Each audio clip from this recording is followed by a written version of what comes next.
ever seen anyone? Not in our lobby. Well, Brian, I see you've been busy. Yeah. Right. Very, very busy. We all have. Hey, you look like you got a little wet. A little wet. Listen, the streets are rivers out there, believe me. Hey, look, isn't that kind of crazy? One moment we're freezing solid. Next thing you know, we got an Indian summer. I know. Yeah. Yes, hold on, please. Steve, can I get that? Police commissioner for you. Oh, thank you, Jesse. Okay.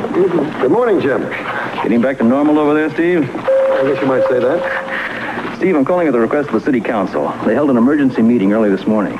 Oh, more problems? No. For a change, this is good news, providing you'll agree. They want to hold a Luke Spencer Day. It's kind of an official thank you from Fort Charles for all those youngsters did. Well, I'm all for that, Jim. Will you help coordinate it? You better believe I will. Audrey and I were talking about it on the way to work. We think it's fair to say that we're all alive right now because of what happened with Luke on that island. I know. Apparently the whole country feels the same way. I've been getting calls from New York, Albany, even Washington. Shall I tell the council they can count on you? Absolutely. I'm getting the same reaction you are. Everyone in town wants to be in on the Luke Spencer celebration.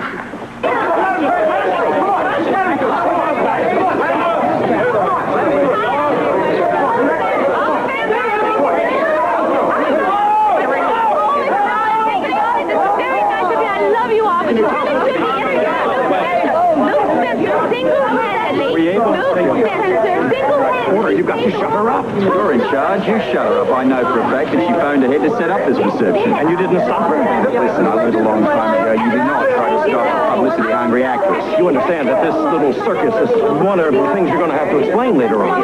You're trying to tell me there's a list? Yes, there is, and it's growing longer. Now, the World Security Bureau has a couple of questions for you, Robert, and they're pretty tough ones, like, why did you destroy the formula, and why didn't you save Nico's weather machine, huh? Yes, they are, and you're going to have to answer them. All I can say to you is, good luck. I'm sorry, a little later. Will you give us a minute with our family? Excuse me, later, all right? Later. This is only the beginning. You are heroes. There's nothing the American public does anymore. Genuine heroes. I'm sorry, later. Later. Give us a break, will you? A little later. See ya. Get out of here. We'll talk to you later. Just go.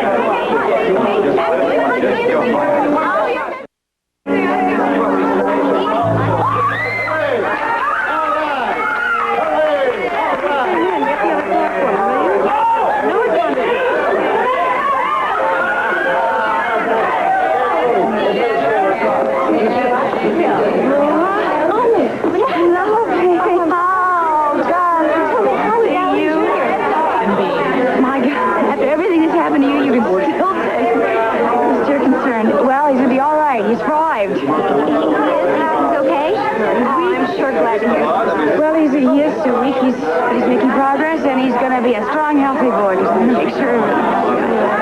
You and Alan must have been worried to death. Where is Alan? At the moment, he happens to be in New York. Oh, I'm just glad you're home.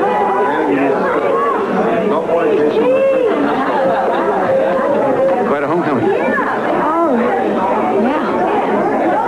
Yeah, well, they deserve it. I mean, it must have been terrifying. Monica, I hate to be the one to have to tell you, but here I am. Alex Quartermain was killed on the island. My daughter, oh, my God.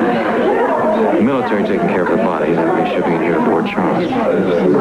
Do Lila and Edward know about this? No, you want me to tell them? Would you like to? Valentine can give you all the details, however you'd like to work it. No, actually, really, Alan should be the one to tell his parents. Of course. Would you like me to tell him? Where is he? Well, quite honestly, at the moment, he seems to be somewhere in New York City.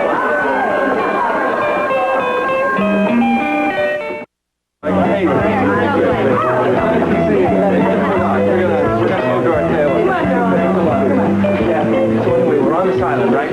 We come charging through the bushes, you know, we come across a real waterfall. I'm talking about water falling. You know, have you ever seen a real one? It's beautiful, and it was clean. There were no beer bottles, there was no garbage, nothing coming over. Thank you, clean water. And so anyway, that's what, and we could get behind the waterfall, too. You took Laura behind there? I want to hear everything. Now, come on. Come on, I want to hear everything about this. Now, you want to hear about that crazy palace that went underground. Ruby, let me tell you, you wouldn't have believed it. It was like the e-coupons to Fantasyland. There was a thing that she would have gone crazy for. You would have gone nuts. There was this fountain in the middle of the room that just kept spitting up champagne. Really? No kidding. And the place was like made out of crystal, you know? Crystal or something like it, so it was like iridescent. And eat. Look, that kid put on a few pounds. A little chubby. Spencer the Chub.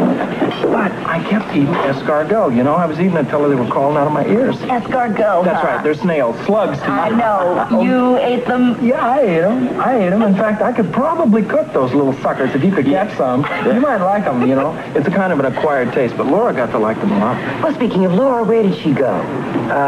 Well, she told me she had a personal errand to run. Besides, she knew I needed some time with my ladies. Oh, so good to see you. I can't believe you're really here. I'm here. Makes me so happy I could cry. Don't do that. We're so proud of you. You're a hero. It's really soft pedal, this hero bit, okay? We don't really care what you want. Like it or lump it, you are our hero. You can thank Tiffany for that. Tiffany, what does she have to do with this? Now listen, Ruby and I have the whole thing figured out. Oh, that's scary. Okay, lay it on me. What do you figure out? Well, you see, now Tiffany is this very great big movie star, and naturally being a movie star, she wants to have a lot of publicity about this whole experience. Of course she wants publicity. All stars need publicity. So what? Well, in order for her to get all of this publicity, she has to include you. So, you are a hero whether you like it or not. And this time, you're going to get what you deserve. Oh, I don't like the sound of that, Ruby. Welcome to the front cover of Home News. This is hardly what I would call a shack. Actually, it's quite impressive. A little overwhelmed, actually. Oh, really? And you, dear Tiffany, would not be one to be easily overwhelmed. How about a drink? No, in a moment, perhaps. Not now. Oh, well, I might have known, actually, Known what? that this is how the great Robert Scorpio would live. A quiet, subdued, and excellent taste. A little expensive, I might add. Are we taking inventory? I can size a man's apartment up in 2 seconds flat. Practice skill, I'm sure. Take this ashtray. A Steuben, isn't it? Little gift from Santa. Well, Santa must have thought you were quite a good little boy. Need I go on? I mean, everything you have here is stunning, Robert. Compliments like that will get you everywhere. This is the only compliment I've had all day. But don't be too deceived, Tiffany. It's actually all done with mirrors. Mirrors? A few diamond mines included, I hope. I think that's my cue to say, let's not talk shop. My dear Robert, when a lady is talking to a man who owns international diamond mines, there's no way she's talking shop. Now, I know that you won't believe this, Tiffany, but I think you place too much importance on my wealth. You're right, I don't believe them.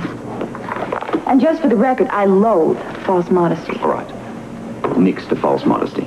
And no more nonsense about your money. I know all about that, too. You know, I think you've been doing your homework. Hardly. Laura told me everything I needed to know. I know how much you're worth. Really? Not only are you lovely, you also have a mind like a cash register. I hope that's a compliment. Absolutely. Where's Laura? I haven't seen her since that hectic reception. She wanted to give Luke some time alone with his family. That's right, nice, Alvaro. Yes, very. She also has some business of a personal nature of her own to conclude. I thought Luke was her personal business. That's her plan and his. But first, there is one itty-bitty problem. Oh, I think she told me about her itty-bitty problem. She's married, isn't she, to some... Scotty Baldwin. Scotty Baldwin. Isn't he in Mexico now or something? He is. And as soon as she finds him, she's going to discover whether she can get a divorce or not. And then she'll be able to marry Luke. In a flash. Oh, how wonderful.